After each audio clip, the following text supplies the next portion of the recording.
Batman: The Dark Knight Returns, Part 2.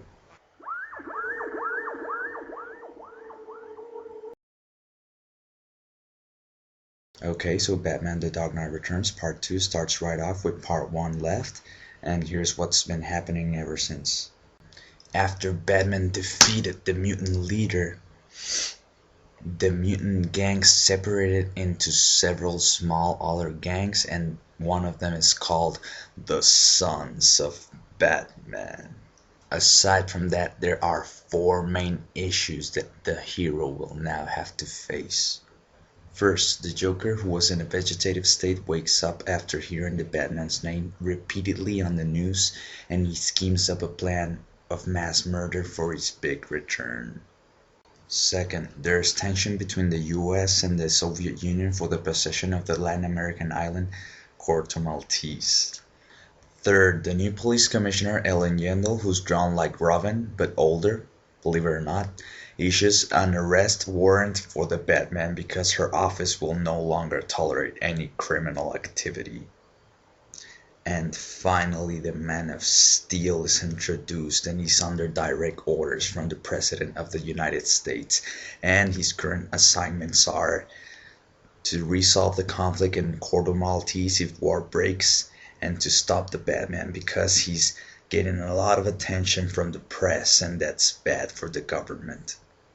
Anyway, Batman and Superman are close friends. They talk. Superman tries to convince Batman to go back into retirement, but he's a stubborn old man and he can't do it because he has to track and find the Joker, stop him, and finally, if it comes to a clash, well, Batman says, "May the best man win."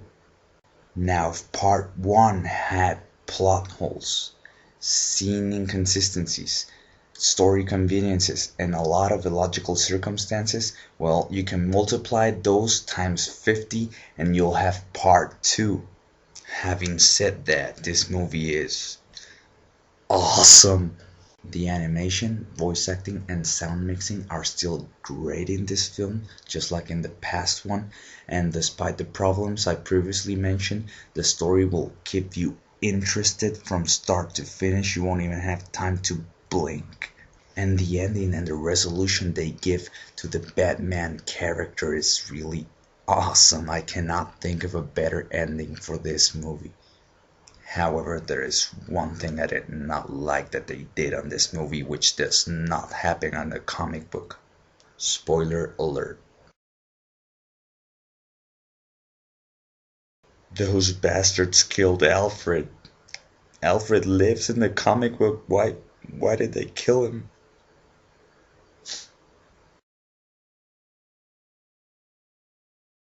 This is an original epic conclusion for the Batman's career. This movie is entertainingly captive.